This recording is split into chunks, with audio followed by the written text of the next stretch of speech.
This presentation is brought to you by Arizona State University's Julianne Wrigley Global Institute of Sustainability and a generous investment by Julianne Wrigley.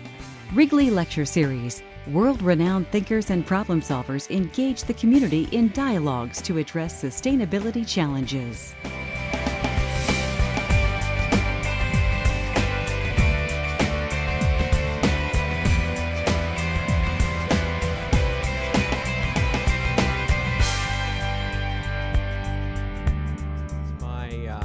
Pleasure to welcome you here on behalf of the School of Sustainability and the Julianne Wrigley Global Institute of Sustainability. This Wrigley Speaker Series is meant as a forum for bringing in really renowned thinkers, but also practitioners who are moving the needle, bending the curve, whatever phrase you want to use. But the point is we're looking for people who can be inspiring to all of us through their actions and through their words.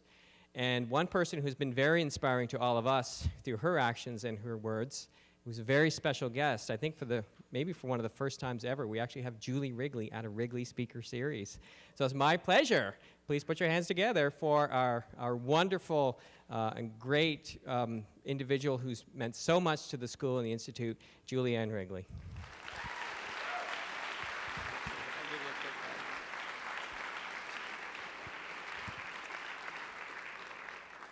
Well, forgive me, I have a few notes. I'm a late intervention here. First of all, welcome. This is the first Wrigley Lecture for the fall semester. It was started in 2007, and in the past 7 years, we've hosted speakers from all over the world, every continent except Antarctica. We'll get there. And world-renowned thinkers and doers in sustainability. I actually have been a fly on the wall in two. Jared Diamond was an early speaker, and Ray Anderson, who, if you don't know much about him, please look him up. He was my mentor and the godfather to many of us. He passed away, and now there's a foundation carrying on his work. Anyway, I am honored to be able to give a small intro to Kim Jordan, and she was chosen to participate with this illustrious group of speakers because she's a leader not only in the corporate world, but in many other parts of sustainability. Their corporation is working to implement sustainable principles, not only throughout the business, but in creating a rewarding work culture to enhance the bottom line. And I'd like to say a special thanks tonight to introduce you to Osvaldo Sala, who nominated Kim to be the speaker this evening, and he'll tell you a little bit more about her background. And I think we're all in for a treat this evening. Thank you. Thank you. Thank you, Julie. We are all very fortunate today to have Kim Jordan with us. We are really lucky. She is a person who has an extraordinary vision to put environmental, social, and economic sustainability under a common framework. And she has a progressive mind, and she is the founder and the CEO of New Belgium. So you probably have tasted fat tire many times. And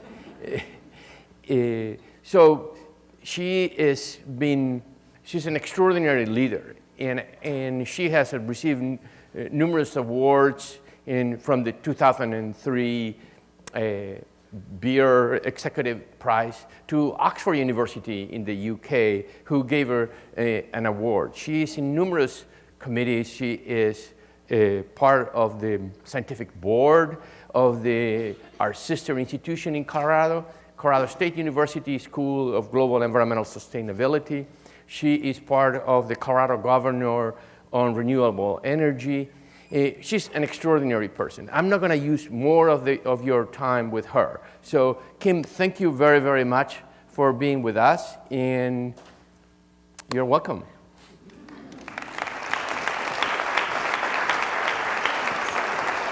sweet of you. You're welcome. It's always a bit embarrassing, you know, when you get such glowing accolades from such esteemed people. I want to start by making sure that I thank the people who not only invited me here, but also ASU generally speaking. You guys have been wonderfully warm and accepting, and we're going to hope that fixes itself here soon. I have a big voice, so I could talk to the back of the room without this if it's necessary, but we'll see here.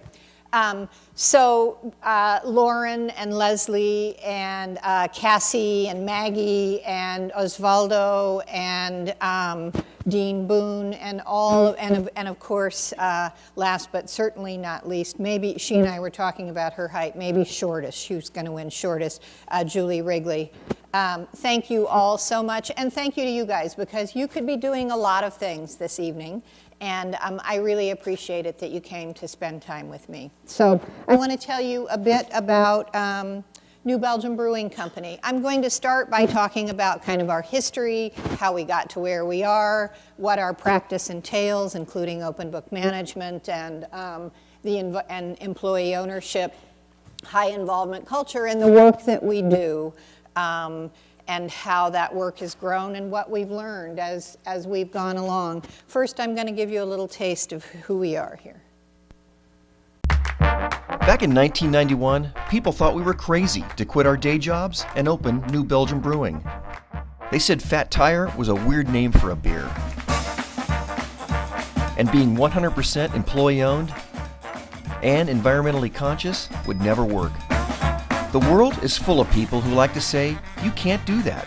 And for all of them out there, we have one thing to say. Want a beer? Fat Tire Ale from New Belgium Brewing. So part of the reason I show that is to give you a flavor of who we are. Everyone in that commercial works at New Belgium. And the director was Stacy Peralta. I don't know if you guys are familiar with, his thing is subcultures and the communities that they create. Lords of Dogtown and Z-Boys were two of the things that he's best known for. He's kind of all the guys at New Belgium who are who were skate punks in their younger days, were like giddy schoolgirls. He stayed with us for about 10 days, and he said recently that he would like to come back and film a short film. So that's pretty exciting for us. So I want to start by kind of setting up why is it that we do what we do. Would you guys like me to make some changes to my mic?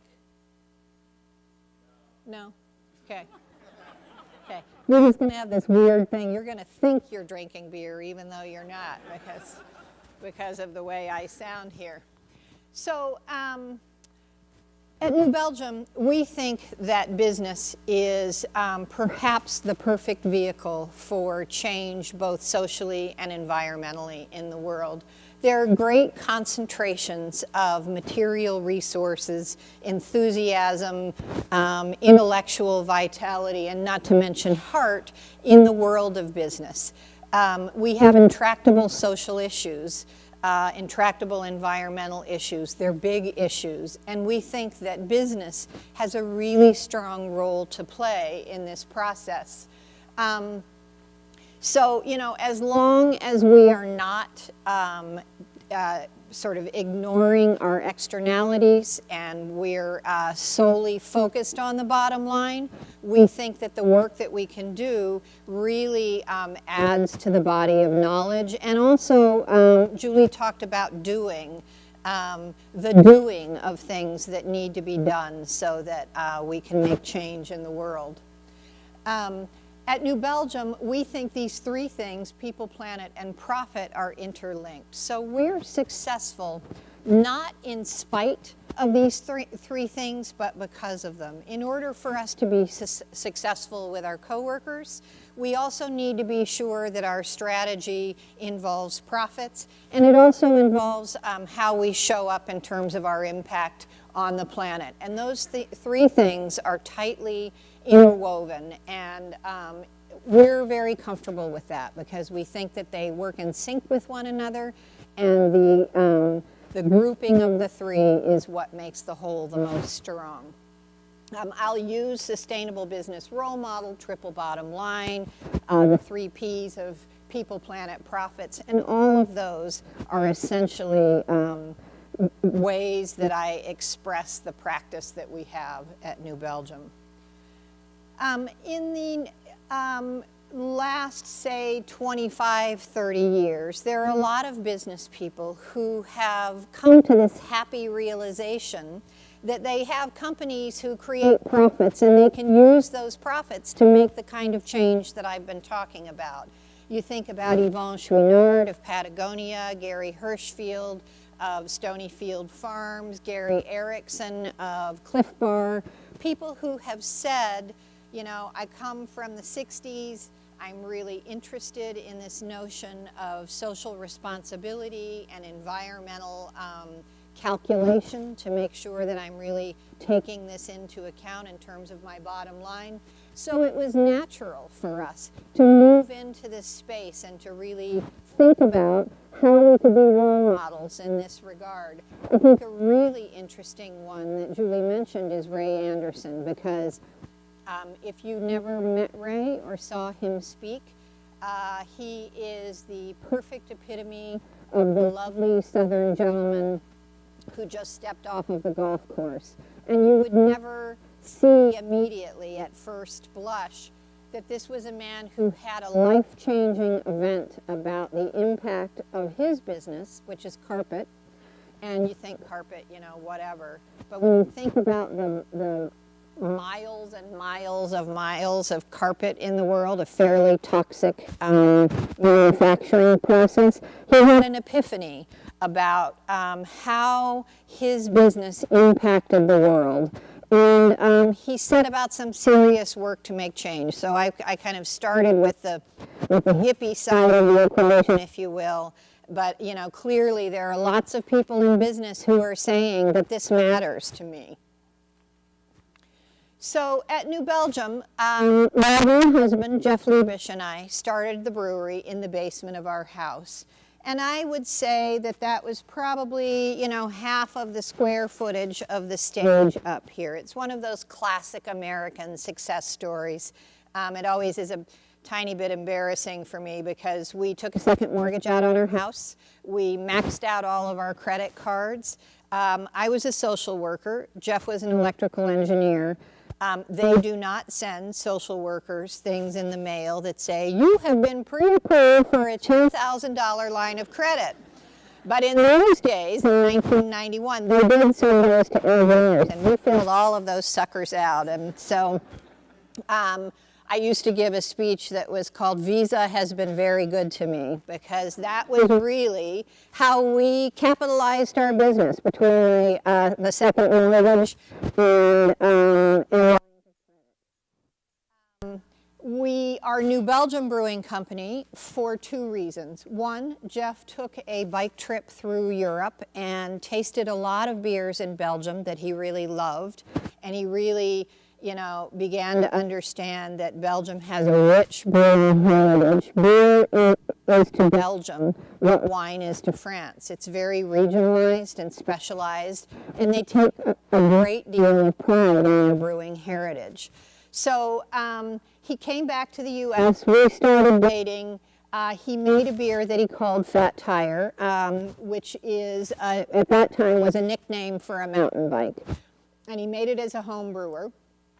And we were getting serious, and we decided we were going to do this both marriage thing and brewery thing, and they were really conflated. We got married in September and broke ground for the brewery, which was attached to our house in March, and started selling beer by the end of June.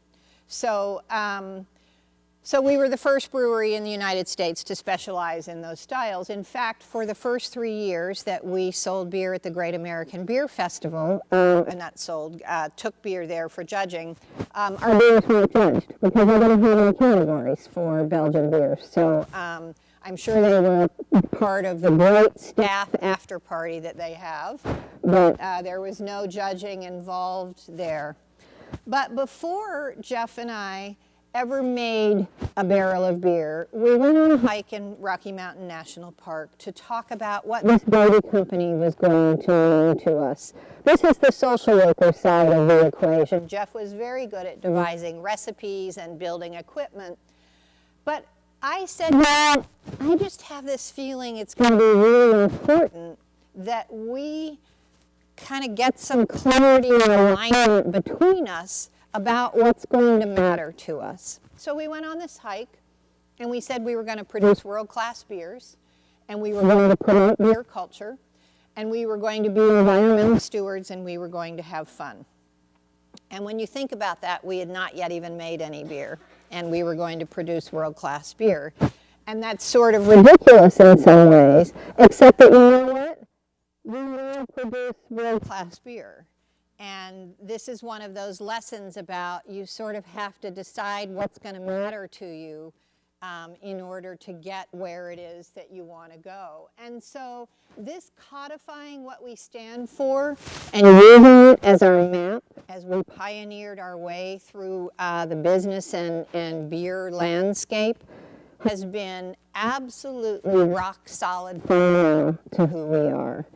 For those of you who are in business, contemplating business, in B schools, in sustainability work, who are thinking about your next big gig, I would implore you to think about making sure that you really have a solid map that, you know, that sits at the very core of who it is that you want to be.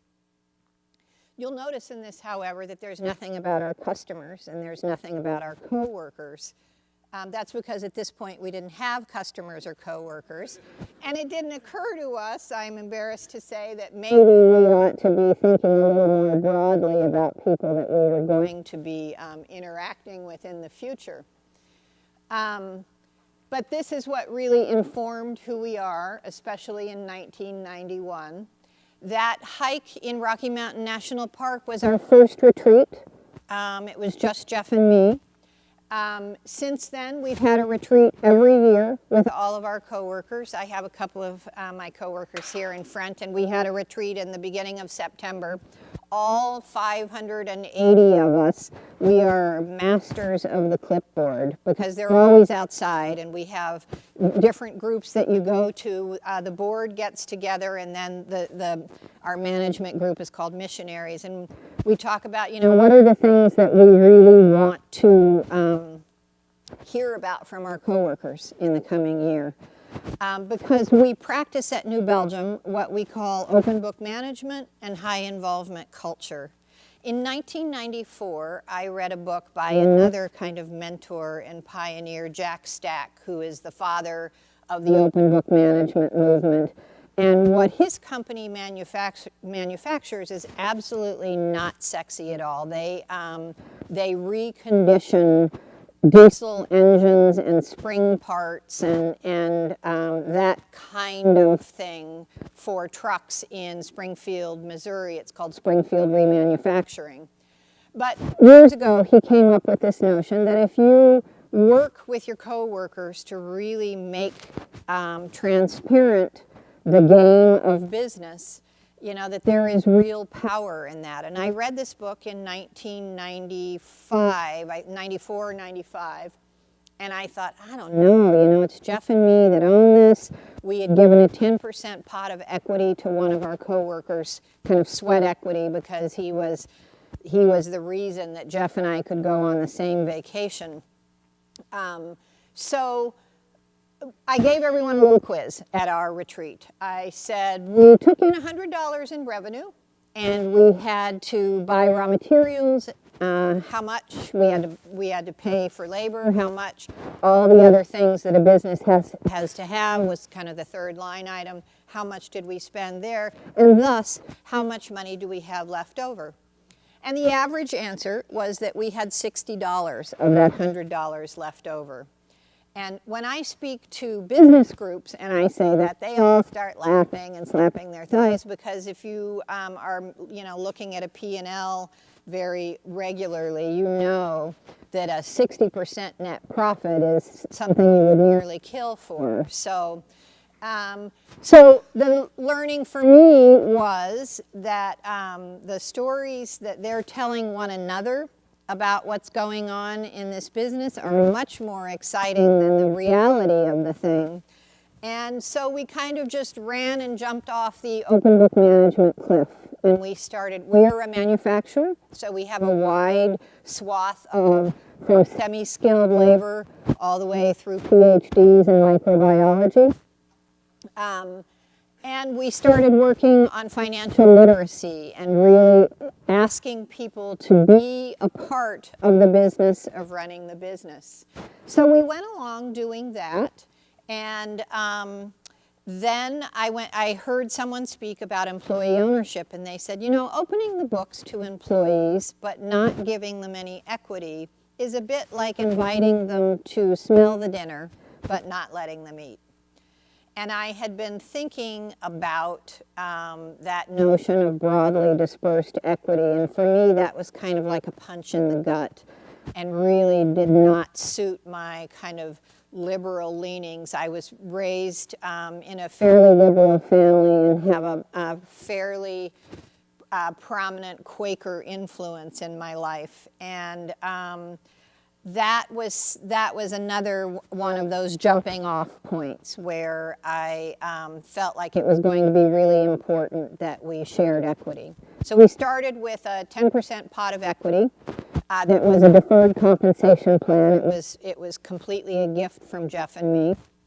And then we moved along to, in 2000, an ESOP, because the IRS laws changed and we were allowed to, an S corporation was allowed to have an ESOP. So then we went to 32%.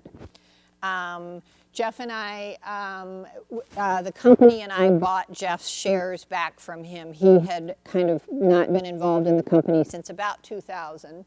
We bought his shares back, so that lowered the denominator. So then at that point our coworkers owned 41%. And in the beginning of 2013, my boys and I and my management coworkers who had a small pot of ownership sold all of our shares to our coworkers through an ESOP. So we are now 100% employee owned, which has been just remarkably wonderful for us. We were well suited for it. We had laid the foundation for that through open book management, through high involvement culture, through a high degree of transparency. Our coworkers can see the strategy, they can see the financials, they know where the money goes. We review all that we're doing in our monthly meeting. And then we ask them to kick off our annual strategic planning process. Another thing we've done with them over the years, we had those 4 core values and beliefs, but that was kind of it. And we said, you know, we kind of need to put some meat on this framework. And so we used the Collins-Porras model for visioning, which is, you know, neither here nor there. It is Jim Collins, before he was famous, a book that he wrote called Beyond Entrepreneurship. And so we started, the whole thing we call our vision. And inside of our vision is our purpose. It's the guiding star, the thing that we can't ever really achieve, but is always the direction that we're headed in. And at New Belgium, our purpose is to make our love and talent manifest while making our customers' favorite beers and proving that business can be a force for good. And that's really what guides us. And then we took another stab at our 10 core values and beliefs because we felt like, you know, maybe customers and, you know, a few other things that we thought were important needed to be included. So again, at one of our retreats, our coworkers came up with this list of core values. Another thing that we've done in the last year and a half, 2 years, is we've been involved with BCorp for a long time, but we did a lot of advocacy in Colorado to try to move that legislation forward. We're still sort of, we have not crossed the finish line. The legislation will definitely be enacted, but the Secretary of State has been wrangling with legislators a bit. It's a frustrating story more than anything. But one of the things that did for me as a founding majority selling shareholder was to say, okay, we're going to kind of set up these blocks of things that help the perpetuation of New Belgium to happen in a multi-generational way that's consistent with our ethos and consistent with what matters to us. And I think we'll be talking a little bit about B Corp in the Q&A section, but suffice to say, B Corp is a way that boards of directors can make sure that they're taking into account a broad array of stakeholders. So that's the planet, it's the communities where we do business, it's our coworkers, it's our customers, and it's also our share value, our shareholders, who also happen to be our coworkers. So that's been a really helpful tool for us in our evolution going forward. We've also made sure, I said that all of our coworkers can see where we're going. All of this is very transparent. We have this process of working through the strategy with all of our coworkers every year. And so the thing we've learned about that is getting one language, which is why I told you what our vision is, what our purpose is. Our core values, of course, are how we're going to behave as we're carrying out our purpose. Our mission is the thing that we're going to do over a particular band of time that really is a stretch goal for us. And one of the things that we know is when you have one language for that and you use that religiously, you really can streamline and align everyone's work, because you're not trying to, wait a minute, that your purpose, my goals, your objectives, my core values, that language tool is a really important one, and not unlike my first one about core values and beliefs. It may seem silly, but it's really not. It's an important piece, whether it's in your kind of founding documents or in your day-to-day work. Getting everyone aligned around language is huge. I want to talk now about, I'm going to move a little bit into environmental things and also into leadership here. This is our first brew house. Is there a pointer on here? No, okay. So you see up in the upper left-hand corner that thing that looks like a galvanized trash can. That's because that's a galvanized trash can from Ace Hardware. So inside of that galvanized trash can is a copper loop. And in the copper loop runs cold water when we were using this system. So the heat from the excess sort of waste heat from the process of brewing goes through that copper tubing is wrapped around the stack. This is actually, it's moved, so there would have been the rest of the stack would have gone up to the top of the picture. This is our brew house 2. This shiny thing that heads off to the right and then down is also a heat exchanger. When we worked with engineers in Germany, we really had to convince them that this is something that we wanted to do actually on our brew house before this one. And now it's something that they offer kind of in a standard way. So we're back to our very first brew house here. And the lesson for us is that leaders need to make choices that are consistent with things that they say matter. Because every time you say, this really matters to us, but we're going to do this over here instead, you really telegraph really solidly an imprint on people's hearts and minds that it really doesn't matter, that we say all those things, but we're not actually going to do them. And then it's really difficult to have people have this sense that what we believe and what we do and who we want to be are all pretty congruent. In addition to our heat exchange, I was talking with people earlier today, nearly $20 million on an anaerobic process water digestion process. We have 2 of these bubbles, and essentially what happens is the process water, this is brewing process water, not black or brown water, that goes to the anaerobic digester. There's leftover nutrient from the process of making beer in there. They're anaerobic, there's an ecology in there all its own. It creates methane, which is captured in the bubble, and then it's shipped back to the brewery. So we send water to the city that is very, very clean. We've chosen to not send it to the river because we have this fear that someone will make the inevitable mistake and things will go badly. So we send it to the city's wastewater treatment plant. But we're able to power about almost 20% of our thermal and electrical energy from this process of capturing our processed wastewater and extracting the nutrients out of that, which I can sort of geek out on these things, but I think that's a really elegant solution. This is a big Ray Anderson thing. Anytime that you can take the whatever is sort of waste from the last process and use it in the next thing, that's a really elegant solution. So we're pretty excited about that. We also started an internal tax on ourselves. We used to be a part of a wind power program, and the city, for good reasons of their own, really switched more to RECs, renewable energy credits. And so essentially they're buying and selling paper about renewable energy.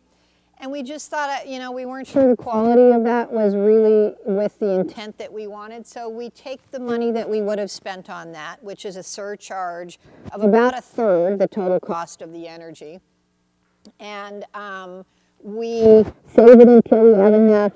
And then we put up a bunch of solar panels in this particular case. And so this is the largest privately owned array in Colorado.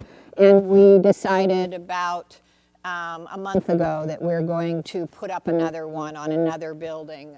That project will be starting sometime soon. So we were going along ad hoc doing these things because we liked it and they were fun. And we thought, maybe we ought to get a little more organized here. So we gathered a group of our coworkers from across the company and we put together what's called an SMS, or a sustainability management system. And we looked at, what are the big problems in the world, and what are the big problems in brewing, and what are the big problems at New Belgium, and kind of narrowed all of that down to give us a sense. We'd already picked the low-hanging fruit, and we wanted to really sort of understand across the brewery, broadly through our coworkers' eyes, where the other issues were. We did this in 2007. We've done it every other year since. And we published it as soon as we got the study back on our website because we wanted our brethren in the craft brewing industry or other people who might be interested to be able to learn from some of the things that we did. And then we did a life cycle assessment of a 6-pack of Fat Tire so that we could really understand the carbon impact of that. And we published that as well. On our website for, again, the same reason. And we talk about that a lot at industry events. So then another thing happened, which was we realized we could really free ourselves up to admit that we had gone this far, but there was this far to go. And so, we kind of decided we were going to just say, yeah, we have an impact in the work that we do. And here are the things we've done, and we still have so much more to do. And the lesson here is that there's always more to do. It's always a process. There's not an end to this, whether it's with our coworkers or communities or the work we're doing to mitigate our impact or work we're doing with, up and downstream in our supply chain. This really freed us up. We didn't feel like we needed to sort of say, yeah, sometimes it's not so great. We could say, here are the big areas, and this is what we're working on. Which then led us to say, okay, we've done these things. How about some advocacy? We could do that too, right? So we started advocating first around healthy watersheds. In some areas, taking down dams. In some areas, trying to prevent dams going up. Talking about, especially in the west, the Colorado River Basin, which is the lifeblood for all of us who live in this part of the world. And we funded, along with some other organizations, a program to work on the Colorado River from its headwaters, which are actually west of the brewery in Fort Collins, all the way to its theoretical end, which is in the Gulf of Mexico, but it doesn't go there anymore. It's had a few moments where it's made it there, and it may someday, where people are working on agreements, not New Belgium, but people in this space are working on agreements to perhaps have the Colorado River eventually flow back to its eventual end, which is the Sea of Cortez, essentially. So I'm now moving kind of more into the people space here. This is one of my coworkers, Lauren Salazar. She started out at New Belgium as a part-time administrative assistant. And she said, you know, I think we could do something with this sensory idea. And so she is also trained in social work. She started looking into sensory programs and how are they done. We have an outside organization called VLB. They're from Berlin, and all they do is audits of breweries, big and small, all over the world. And the last time they were with us, they said, we go to Molson, we go to Heineken, we go to breweries big and small all over the world, and we have never seen a sensory program that's as sophisticated as yours. So we had someone who was naive and said, I'm going to try this thing. And we said, that sounds like a really good idea. And she's working in other parts of the brewery now, but it's really important to say yes. And, you know, when people sort of have this energy that's sort of bursting out of them, to figure out how you can help them really help the brewery and also bring their best intellectual curiosity and heartfelt vitality to the whole experience. We also think at New Belgium that ceremony and ritual are really important. We have a twice-a-year ownership ceremony. I make the mojos, which is a little token of our appreciation and sort of, you know, that sense that you've entered our tribe. When someone's worked at New Belgium for a year, they move into employee ownership.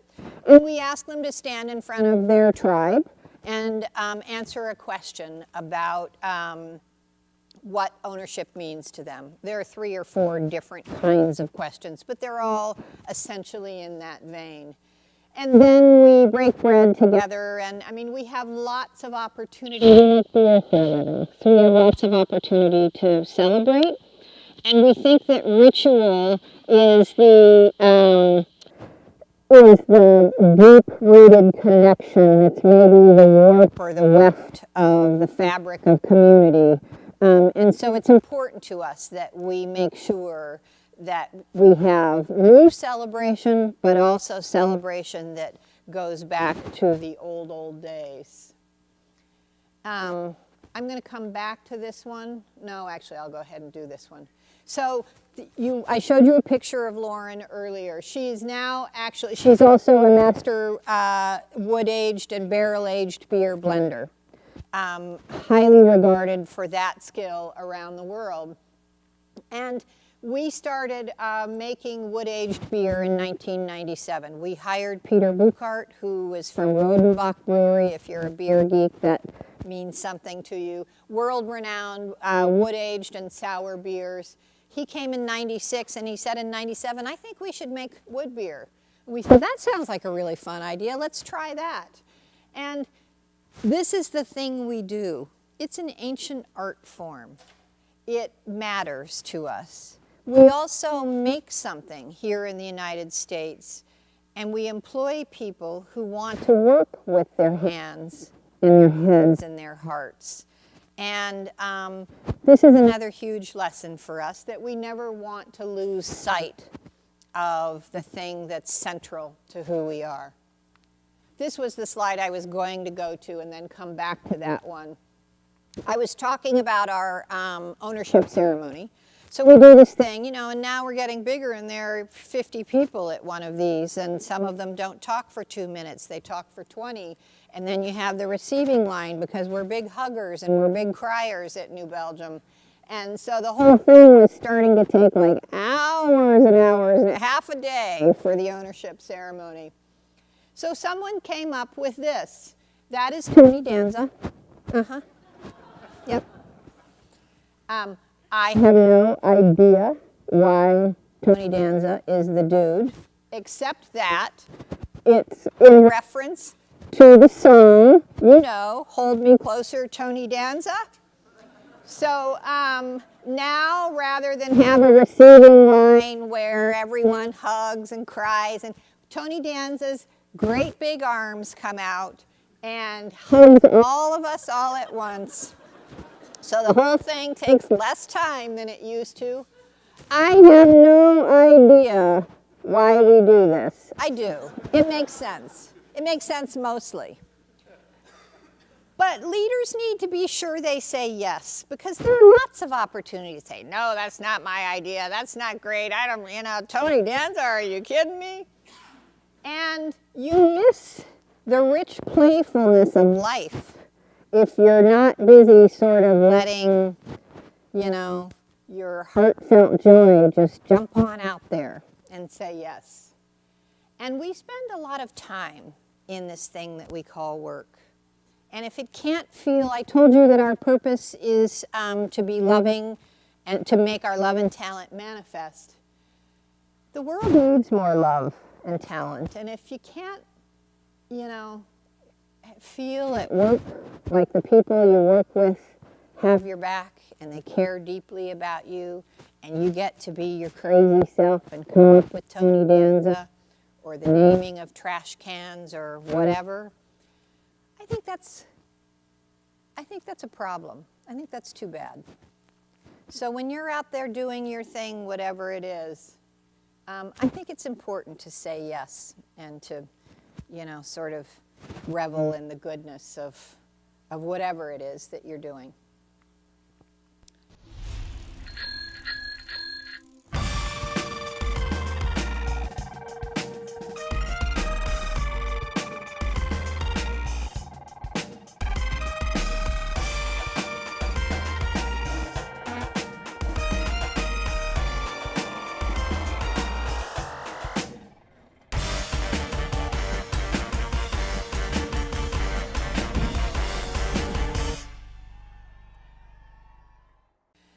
But this is a place we've been giving back to the community through philanthropy since about probably 1993. We give $1 a barrel away, so, and that's just in straight up cash. So we're well over $6 million. We have done more than that in proceeds, $100,000 for the Tour de Fête here, in-kind donations, lots of beer, lots of bikes over the years. Because it matters to us. That's a part of, you know, being in the community and yet still focusing on the things. We give our coworkers a bike when they've been with New Belgium for a year. And then when they've been with us for 5 years, we go to Belgium together. I take a group every year, and it's big fun. So that was really to just kind of give you a bit of the flavor of us. And I think I have one more film here. So. Con los terroristas.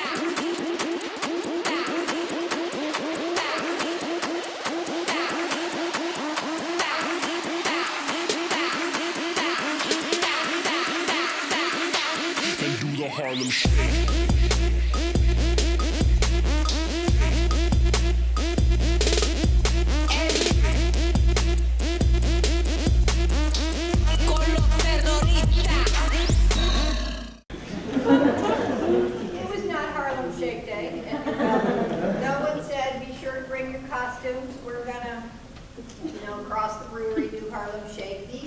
Someone did, because apparently people, you know, they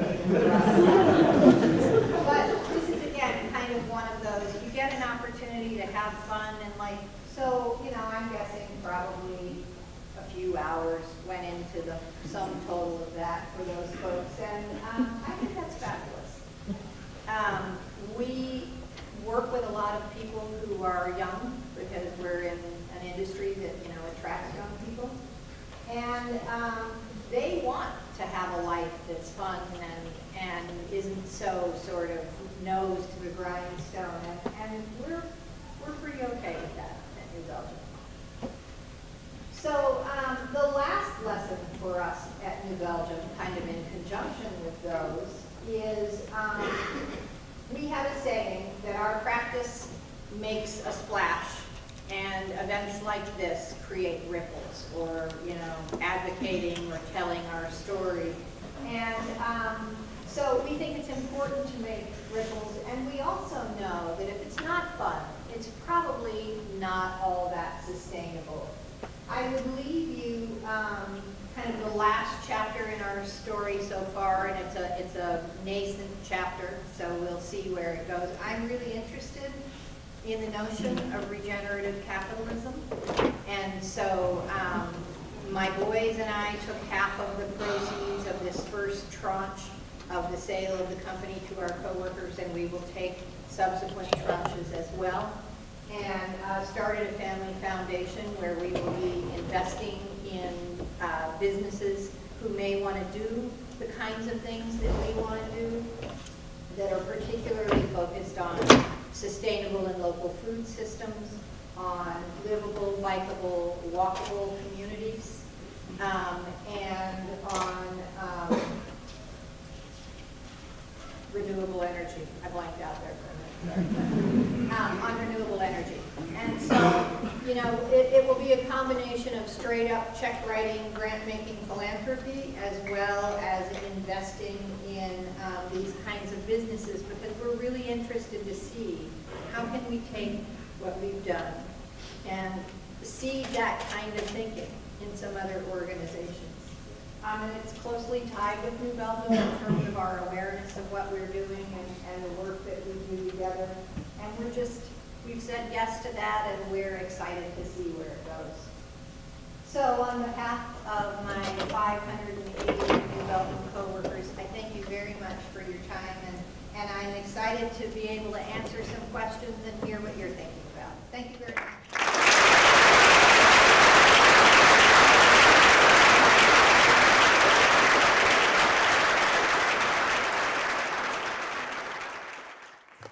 Thank you, Kim, for an extraordinary talk. Thought-provoking. It's wonderful. Not everyone does the Harlem Shake, I'm thinking. Yeah. So the way we are going to do this to be a little bit more organized is that we ask you to email us questions, and we print them out, and I'm going to start reading the questions, and I'm going to make up answers. Yes, correct. That's great. So this has been randomly selected. So the first question is, with the rapid expansion of microbreweries, is there fear of a beer bubble, much like the tech bubble and the housing bubble that collapsed and hurt those industries? What is the microbrewing industry doing to help make its economic growth sustainable? We think about that a lot, and we talk. I'm on the board of the National Trade Association for Craft Brewers in the United States. Excuse me a minute. And I think, we think that there's no, at this point, craft brewing is about 9% of the market, and we think there's no reason to think that it can't get to 20. We think that the prevalence of small local breweries is a really great trend. I would say that I think quality is going to be table stakes, and that, you know, we will see some people fall by the wayside. I don't know what happened there, but you know, I think we have a ways to go for that. As far as what are we doing as an industry to, you know, sort of try to ward off some kind of a bubble that will burst, that's really, you know, that's capitalism and entrepreneurialism. And, It's up to everyone who enters the game to put their best game on and do their very best work. And I don't mean that in a negative sort of like, well, fight you to the death, because we're actually a really collegial industry with a lot of camaraderie. My boyfriend owns breweries in Seattle.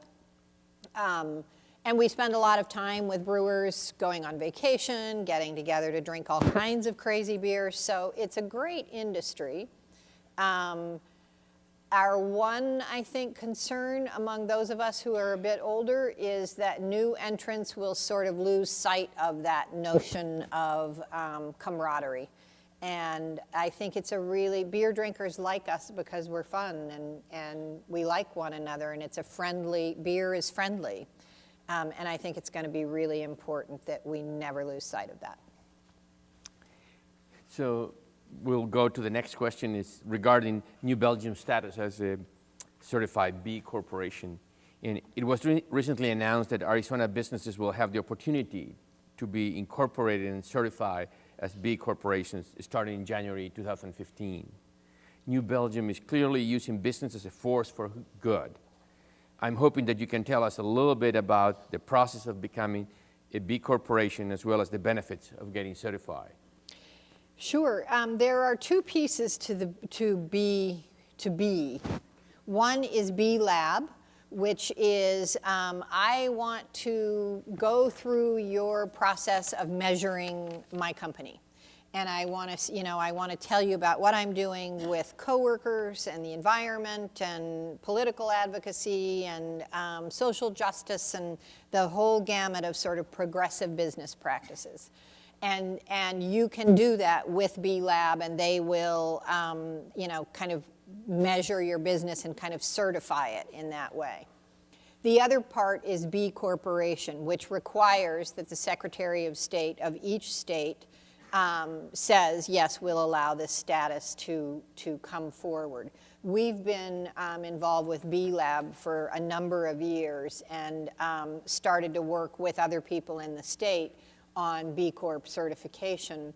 I don't know what your state's legislation will look like.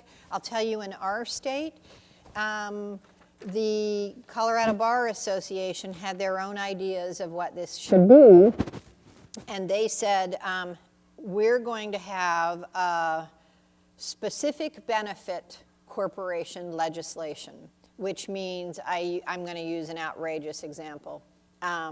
We can be mediocre in lots of things environmentally, but we really love the idea of supporting the symphony. So we get to be a B Corp because we give money to the symphony. And we said, as people who were helping to advocate for this legislation, no, no, no. Because this isn't, I'm going to have a philanthropy department or give to the United, do a United Way drive every year. That's a bit like business as usual.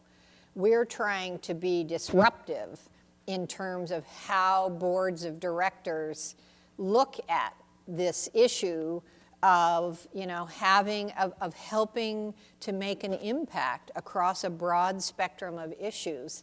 And so we were able to get general benefit, which is, so I'm not sure in Colorado it's ever going to be called B Corp exactly, but it will be a very similar thing. And for those of you in this audience who are working on that, it's pretty important, because as soon as you water down the mark to mean almost nothing, guess what? It means almost nothing. And if we're trying to kind of make some change here, really get out the bucket, not the eyedropper, it has to mean something. And so that's been important for us. And one of these days, someone will go onto the stock market as a B Corp.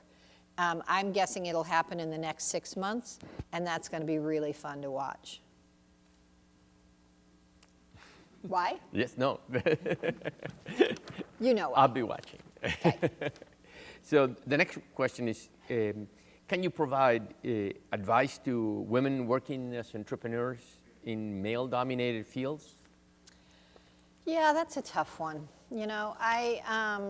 I was actually talking with a woman about this the other day. I think that some forms of, let's just call it discrimination for, because it's a term we can all kind of get, are subtle, deeply pervasive, and long-standing. I know men that I think are fabulous who have no idea that they've just sort of said something that kind of makes you think, wow, really? That's your perception? And I don't take every opportunity to do something about that because I would be worn out and because it can get to feel a bit like a grind. And I think that it's important that, that women and men advocate around, policies that help people and families both be able to come and do their very best work. And I would only add, in addition to that, I think what we're looking for in leaders today is a mix of the masculine and the feminine. I know some men who have fabulous, what might be considered feminine traits, the ability to collaborate, to listen well, to really think about other people while they're also thinking about their own needs. And I know women who don't have that. For me, as a woman, probably considered a male trait, I like to win. I think winning's important. And, I think leaders need to have both of those skill sets, generally speaking. That's nice.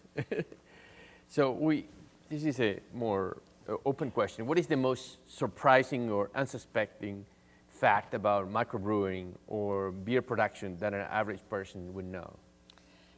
I admit I knew this question was coming, and I'm really glad for it, because I might have been sitting here going, I don't know. My answer is that Anheuser-Busch and Miller Coors employ approximately 24,000 people in the United States, and between them, they have probably 73 or 4% market share. Craft brewers, I told you, we're up around 9% market share. We employ about 110,000 people, which tells you that we're wildly inefficient, for starters. But I also think it tells you that we're high touch and, we're not losing sight of our craft. So I just think that's a really interesting little tidbit. I hope you liked it too. That's nice if you're looking for a job. Yeah, it's a burgeoning industry. Yeah. So the other question is related with your own, if you can explain your employee-owned business model and how it was set up and how is it maintained. Sure. I'm going to make sure I get a time check so I don't blab on and on. I think you're okay. Okay. So we have an employee stock ownership plan.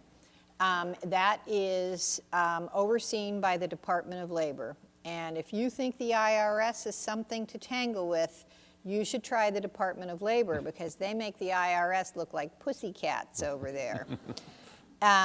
Which is good, because you don't want to have plans where when people, leave the company, it turns out really there's nothing in there and they've been sold a bill of goods. It is a tax-preferred status that is a trust. Inside of the trust sits all of the shares, and they're divvied up pro rata, so each person's percentage of the total wage pool is their percentage of shares that they get. And those shares are allocated to the trust every year. This last round of sale of shares is a 20-year pot of shares. So what should happen is that it's a perpetuating circle of shares. You leave the company, you're obligated to sell the shares back or, cash them in.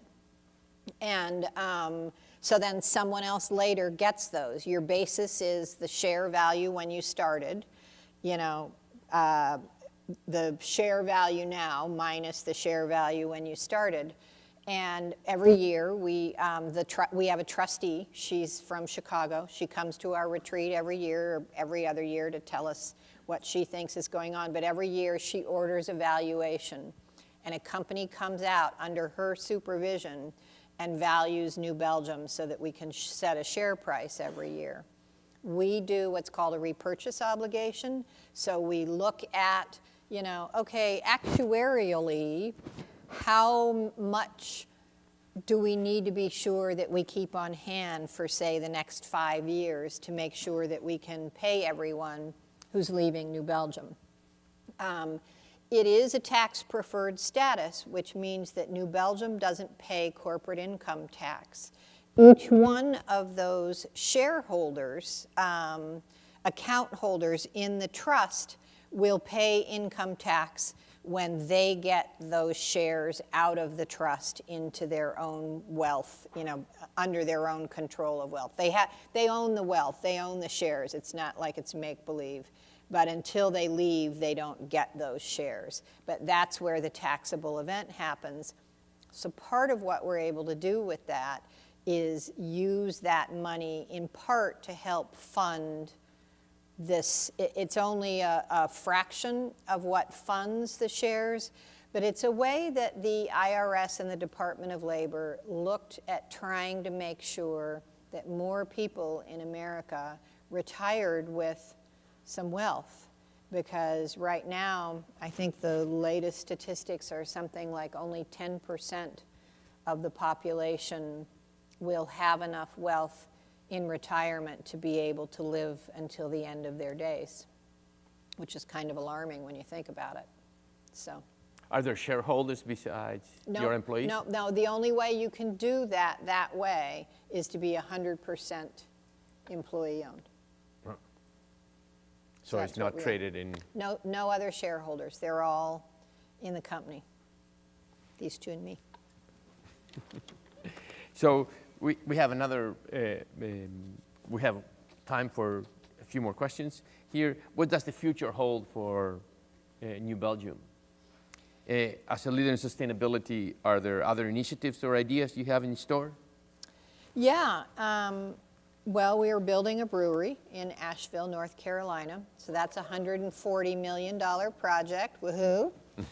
We're on time and on budget so far, and the euro is, all of our equipment comes from Germany. The euro is trending in the right direction. That's nice too. I told you I like to win. Yeah.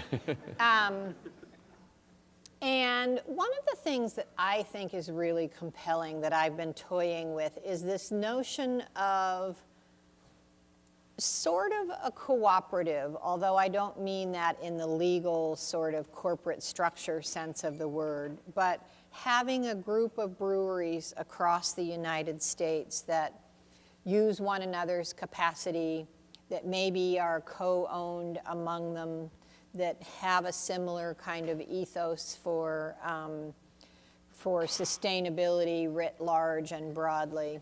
And that's something that I'm that we're kind of toying around with right now. We are getting to the end of our time here, but I think we can squeeze one more question here. How can other large companies adopt a more sustainably minded core? Well, we're talking about here established companies. I think that has to start with leadership. Because, I mean, it can start in both places. People can say, in this little piece of my work world, we're going to do these things because we find them interesting and compelling. But, sustainability with a big S really requires, we were coming over here today, and Lauren mentioned that the president of the university is really into making sure that you guys are moving the needle on renewable energy and sustainability. And, the people who decide how the resources are going to be apportioned, can make a big impact on what happens in an organization. So, bravo to your president for that. So I think we got to the last question here. New Belgium has a huge bike culture. And why is that, and why is it important for the business model? You know, when you get on a bike and you have that joyful little kid feeling, we think that's a really important part of healthy communities. Gets you closer to the community, makes your heart pump, makes you feel like a kid, takes cars off the road, pollutes less, uses less fuel. We think that communities with a robust bike culture are, you know, dynamic and exciting and fun to be in. And so in Fort Collins, we've really been sort of central to that. And I think it's made a huge difference in Fort Collins. And I think, you know, we like it for ourselves. We like to see it sort of spread out into the community. We now have lots of parking spaces that, instead of having space for cars, have spaces to lock up bicycles. And we just think that it's a wonderful thing. That's why. Kim, thank you very much. This has Thank been you so a much. wonderful Thank you all so afternoon. much. Appreciate it. Thank you so much.